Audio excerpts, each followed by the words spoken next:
विद्यार्थी मित्रांनो, मौर्यकालीन भारत या पाठामधून ग्रीक सम्राट सिकंदराची स्वारी, त्याचप्रमाणे प्राचीन काळातील एक मोठं साम्राज्य म्हणजेच मौर्य साम्राज्य याचा आपण अभ्यास करणार आहोत।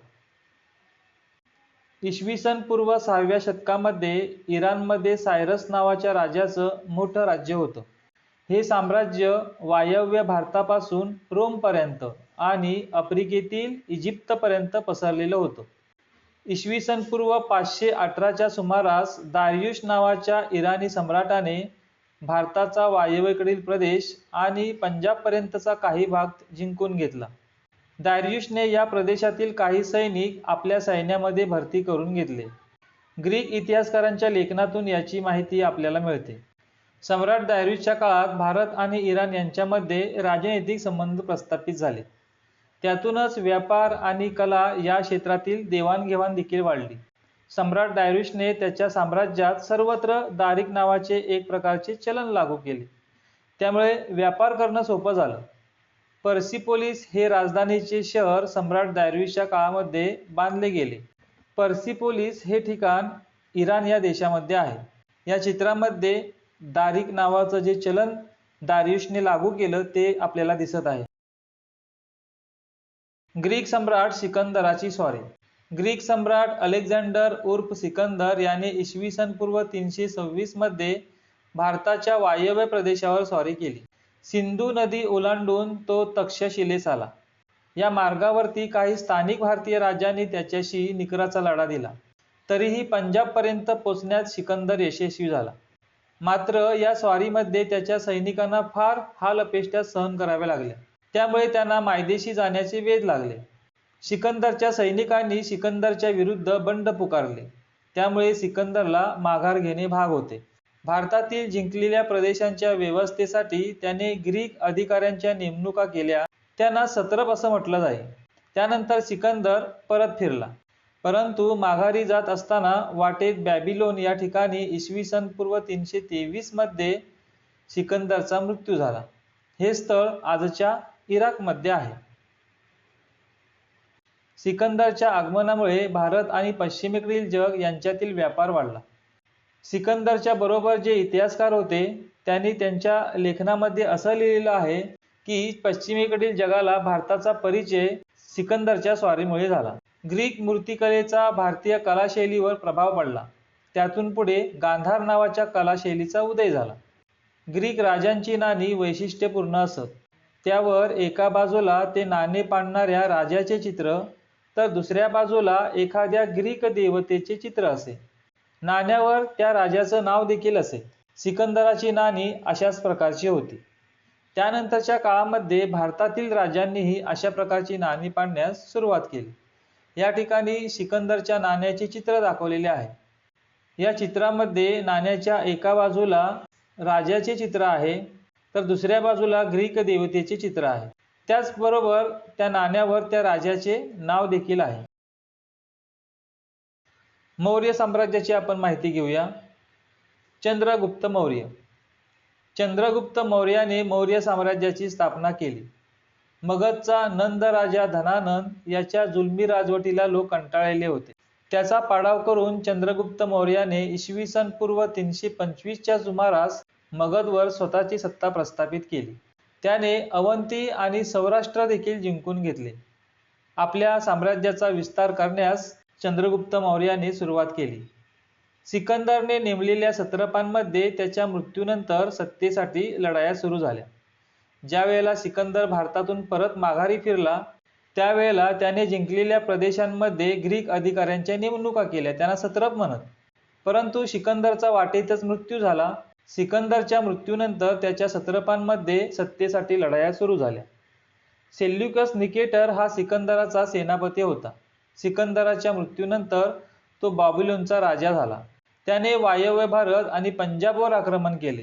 चंद्रगुप्त मौर्याने त्याच्या आक्रमणांचा यशस्वी प्रतिकार केला। सेल्युकस निकेटरचा पराभव केल्यामुळे अफगाणिस्तानातील काबूल, कंदाहार, हेरात हे प्रदेश मौर्य साम्राज्याला जोडले गेले। मॅगेस्थेनिस हा सेल्युकस निकेटरचा राजदूत चंद्रगुप्त मौर्याच्या दरबारामध्ये राहिला होता। त्याच्या इंडिका या ग्रंथातील वर्णन हे मौर्यकालीन भारताच्या अभ्यासाचं एक महत्त्वाचे साधन आहे.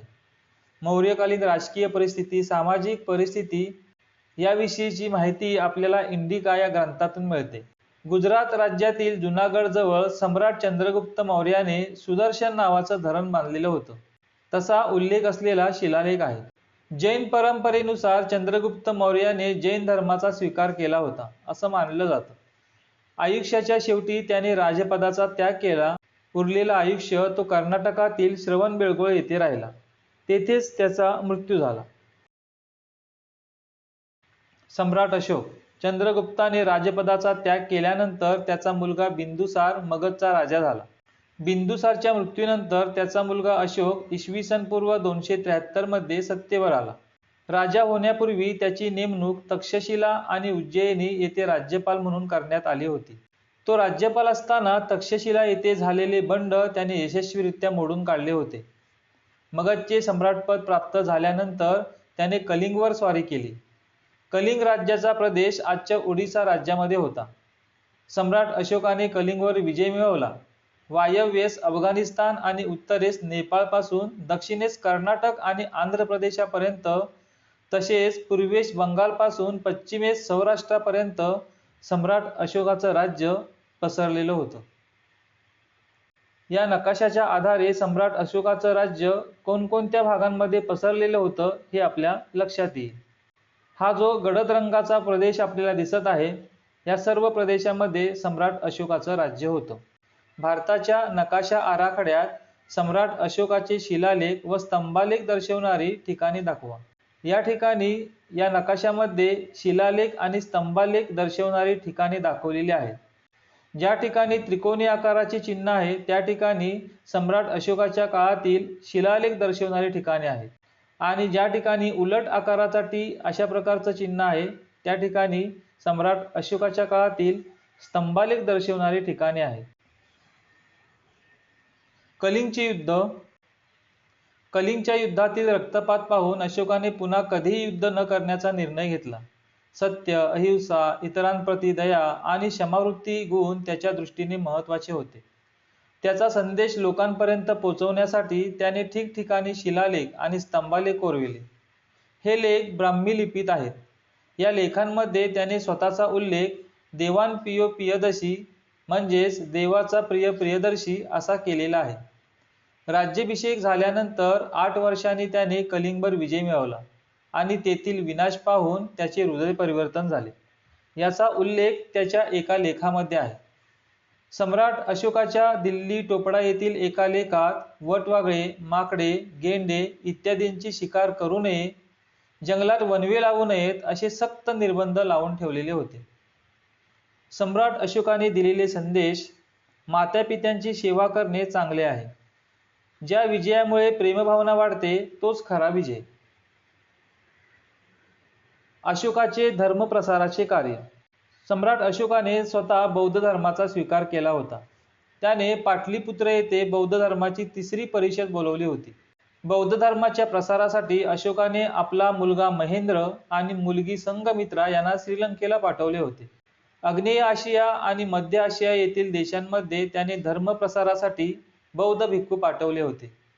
त्याने अनेक स्तूप आणि विहार देखील बांधले. सम्राट अशोकाने अनेक लोकोपयोगी कामे केली. अशोकाने प्रजेसाठी सुखसोयी निर्माण करण्यावर भर दिला. उदाहरणार्थ माणसांना तसेच पशूंना मोफत औषध पाणी मिळावे अशी त्याने सोय केली. अनेक रस्ते बांधले. सावलीसाठी रस्त्यांच्या दोन्ही बाजूंना झाडे लावली. धर्मशाळा बांधल्या. विहिरी खोदल्या. यावरून सम्राट अशोक हा प्रजाहितदक्ष राजा होता हे आपल्या लक्षात येते. मौर्यकालीन राज्यव्यवस्था. मौर्य साम्राज्याची राजधानी पाटलीपुत्र येथे होती. राज्यकारभाराच्या सोयीसाठी साम्राज्याचे 4 भाग पाडलेले होते. प्रत्येक विभागाची स्वतंत्र राजधानी होती. पूर्व विभाग राजधानी होती तोशाली. पश्चिम विभाग याची राजधानी होती उज्जैनी. दक्षिण विभाग या ठिकाणी राजधानी होती सुवर्णगिरी. हा जो भाग आहे हा भाग कर्नाटकातील कनकगिरी हा भाग आहे. उत्तर विभाग याची राजधानी होती तक्षशिला. सध्या हा प्रदेश पाकिस्तानमध्ये आहे. राज्यकारभारात राजाला सल्ला देण्यासाठी मंत्री परिषद असे. वेगवेगळ्या पातळ्यांवर काम करणारे अनेक अधिकारी होते. या सर्वांवर देखरेख करण्यासाठी आणि शत्रूच्या हालचालींवर नजर ठेवण्यासाठी अत्यंत सक्षम असे हेर खाते होते. मौर्यकालीन लोकजीवन. मौर्य काळात शेतीच्या उत्पादनाला खूप महत्त्व होते. शेतीबरोबरच व्यापार आणि इतर उद्योगही भरभराटीला आले होते. हस्तिदंतावरील कोरीव काम, कापड विणणे आणि रंगवणे, धातुकाम यासारखे अनेक व्यवसाय होते. चकाकी असलेली काळ्या रंगाची मातीची भांडी घडवली जात. नौका बांधणी हाही एक मोठ्या प्रमाणावरील उद्योग होता. धातुकामामध्ये इतर धातूंबरोबर लोखंडाच्या वस्तू बनवण्याचे तंत्रज्ञान विकसित झालेले होते. नगरांमध्ये आणि ग्रामांमध्ये उत्सव समारंभ साजरे होत. त्यांमध्ये लोकांच्या मनोरंजनासाठी नृत्य गायनाचे कार्यक्रम होत. कुस्तीचे खेळ, रथांच्या शर्यती लोकप्रिय होत्या. सोंगट्यांचा खेळ आणि बुद्धिबळ यासारखे खेळ आवडीने खेळले जात. बुद्धिबळाला अष्टपद असं त्या काळामध्ये नाव होतं. भारताची राजमुद्रा सारनाथ येथील अशोक स्तंभाच्या आधारे तयार करण्यात आली आहे. सारनाथ येथील मूळ स्तंभावर 4 सिंह आहेत. प्रत्येक सिंहाच्या प्रतिमेखाली आडव्या पट्टीवर चक्र आहे. त्यापैकी आपणास एकच चक्र पूर्णपणे दिसत आहे. या चित्रामध्ये 4 सिंह आहेत. 3 सिंह आपल्याला दिसत आहेत आणि मागच्या बाजूला असलेला सिंह आपल्याला या चित्राच्या माध्यमातून दिसत नाही. प्रत्येक सिंहाच्या खाली आडव्या पट्टीवरती 4 चक्र आहेत. त्यापैकी आपणास एकच चक्र पूर्णपणे दिसते. चक्राच्या एका बाजूस अश्व आणि दुसऱ्या बाजूस वृषभ आहे. राजमुद्रेची जी बाजू दिसत नाही त्या बाजूवर अशाच पद्धतीने हत्ती आणि सिंह हे 2 प्राणीही आहेत. मौर्यकालीन कला आणि साहित्य. सम्राट अशोकाच्या काळामध्ये शिल्पकलेला उत्तेजन मिळाले. अशोकाने उभारलेले स्तंभ हे भारतीय शिल्पकलेचे उत्तम नमुने आहेत. त्याने उभारलेल्या स्तंभांवर सिंह, हत्ती, बैल यासारख्या प्राण्यांची अतिशय उत्तम शिल्प आहेत. सारनाथ येथील अशोक स्तंभावरील चक्र भारताच्या राष्ट्रध्वजावर झळकते आहे. त्या स्तंभावर 4ही बाजूस सिंह आहेत. समोरून पाहताना त्यातील 3च आपल्याला दिसतात. ही भारताची राजमुद्रा आहे. त्याच्या काळात खोदली गेलेली बार्बार टेकड्यांवरील लेणी प्रसिद्ध आहे. ही लेणी बिहारमध्ये आहेत. भारतातील लेण्यांमध्ये ही लेणी सर्वात प्राचीन लेणी म्हणून ओळखली जातात. बिहारमध्ये असलेल्या बार्बार टेकड्यांवरील लेण्याचं एक चित्र या ठिकाणी आपल्याला दिसत आहे. सम्राट अशोकाच्या मृत्यूनंतर मौर्य साम्राज्याला उतरती काळा लागली. मौर्य काळानंतर भारतात अनेक राज्ये उदयाला आली. काही साम्राज्यही उदयाला आली. मौर्य साम्राज्य प्राचीन भारतातील सर्वात मोठं साम्राज्य होतं.